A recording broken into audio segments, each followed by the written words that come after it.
Hello friends, आज मैं आपको एक्यूप्रेशर से बताने जा रही हूँ जिसमें कि आपके चीक पेन एंड स्वेलिंग, जो गाल सूज जाता है और दर्द होता है, उसका ट्रीटमेंट। अब चीक पेन एंड स्वेलिंग का रीज़न क्या क्या हो सकता है। ये जो गाल होता है किस लिए दर्द करता है, किस लिए सूज जाता है।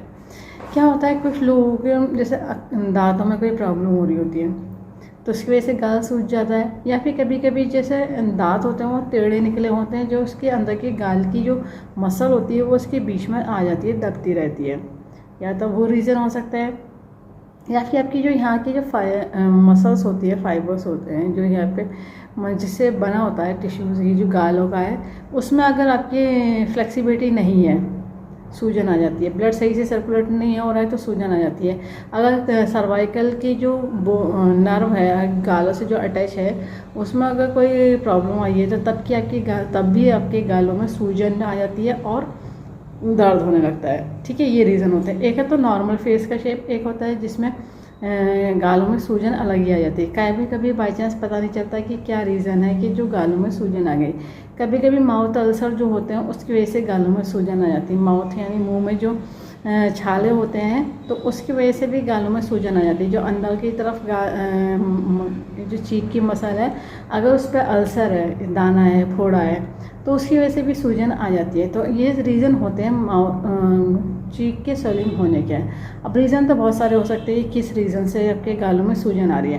तो आप जो भी रीज़न रहेगा उसके अकॉर्डिंग तो पॉइंट अलग से ऐड ऑन करे जाएंगे। अभी जो प्रॉब्लम हो गई है, सूजन आ रही है और दर्द हो रहा है चीक में, तो उसका मैं ट्रीटमेंट बता रही हूँ। चीक यानी गाल के सूजन का और स्वेलिंग पेन का, दर्द का, यानी चीक पेन एंड स्वेलिंग का ट्रीटमेंट।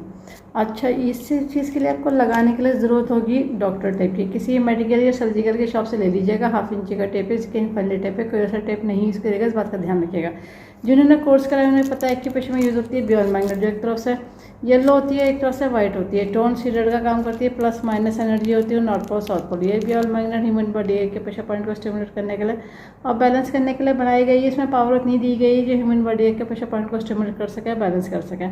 पॉइंट जो मैं बताने जा रही हूँ टीसीएम के बताने जा रही हूँ। जिन्होंने टीसीएम पढ़ी वो लोग समझ जाएंगे, बाकी लोग लोकेशन देख करके पॉइंट लगा लीजिएगा। टीसीएम के पॉइंट पे आपको बियॉल मैग्नेट लगानी है।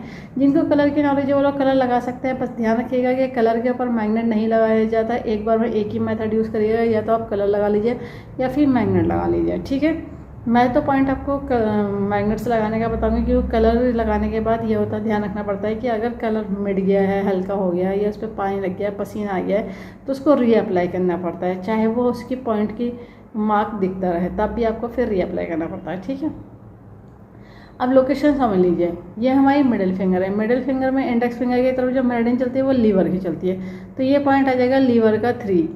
ठीक है, फिर बाकी पॉइंट हमारे आ जाएंगे बैक साइड। देखिए, इंडेक्स फिंगर है, इंडेक्स फिंगर में जो मिड में मेरिडियन चलती है उसको कहते हैं TW5। ये TW की ट्रिपल वार्मर की है, तो ये TW5 पॉइंट है। ठीक है, फिर पॉइंट आता है हमारे मिडिल फिंगर में। मिडिल फिंगर में जो मिड में मेरिडियन आती है वो गॉल ब्लैडर की आती है। तो देखिए, मिडिल जॉइंट से थोड़ा अपर जॉइंट की तरफ बढ़ेंगे तो पॉइंट आ जाता है GB का 34, और ये अपर जॉइंट से थोड़ा नेल की तरफ बढ़ेंगे तो GB का 41। जैसे ये गाल पे सूजन आ जा रही है और दर्द हो जा रहा है, चीक स्वेलिंग एंड पेन, तो उसके अकॉर्डिंग ये पॉइंटों को सीडेड करा जाएगा। सीडेड करने का तरीका रहेगा कि बियॉल मैग्नेट पेपर टेप में से येलो विजिबल होगी तो सीडेड कहलाता है, और 10 से 12 घंटे लगा के रखना पड़ता है। देखिए, इस तरह से ये सीडेड हो गया, ये येलो की विजिबिलिटी आ रही है, दोनों हाथों में ये येलो विजिबल होना है तो ये सीडेड हो जाएंगे। और 10 से 12 घंटे लगा के रखिए, जब तक लगाइए जब तक ये जितने दिन तक आपकी गालों की सूजन और दर्द ख़त्म ना हो जाए। कभी कभी क्या होता है, जो लोग ज़्यादा चबाते नहीं हैं और मसल्स उनकी टाइट होती है, तो ज़्यादा चबाने की वजह से उनके गालों में सूजन और दर्द हो जाता है। इसलिए यहाँ की मसल हमेशा फ्लेक्सिबल होना चाहिए। फ्लेक्सिबल होगी तभी आप किसी बात या लफ्ज़ को निकालने में आसानी हो पाएगी, वरना आपके जो लफ्ज़ होता है बोली का, वो या तो आपको धीरे निकलेगा, झटके से निकलेगा, या फिर आपको उसमें फोर्स लगाना पड़ेगा बोलने में, या फिर कभी कभी अधूरा वर्ड निकलता है। अगर आपकी बोली की वर्ड की जो क्लियरिटी, प्रोनाउंसिएशन क्लियर नहीं होगा तो यानी आपकी गाल सूजन में दर्द हो रहा होगा या सूजन आ रही होगी, क्योंकि अगर यहाँ पे फ्लेक्सिबिलिटी नहीं होगी तो आप अच्छे से बात नहीं कर पाएंगे। स्पीकिंग जो आपके वर्ड सेंटेंस होते हैं वो अच्छे से नहीं निकल पाएंगे मुंह से। ठीक है, इस बात का ध्यान रखिएगा। इस वीडियो को ज़्यादा से ज़्यादा शेयर करिए, सब्सक्राइब करिए, लाइक करिए, ताकि लोगों को पता चल जाए कि एक्यूप्रेशर सभी तरह की डिजीज़ को ट्रीट कर देते हैं, क्योर कर देते हैं, कंट्रोल कर देते हैं, रूट कॉज को ठीक कर देते हैं। फ्यूचर में दोबारा कभी प्रॉब्लम नहीं आती। बस लाइफस्टाइल को ठीक रखना था। बेल आइकन प्रेस करना ना भूलिएगा। जब भी मैं नया वीडियो अपलोड करूँगी तो आपको लेटेस्ट नोटिफिकेशन मिल जाएगा। लाइक करना ना भूलिएगा। इस वीडियो को एंड तक देखने के लिए thank you very much. See you next time.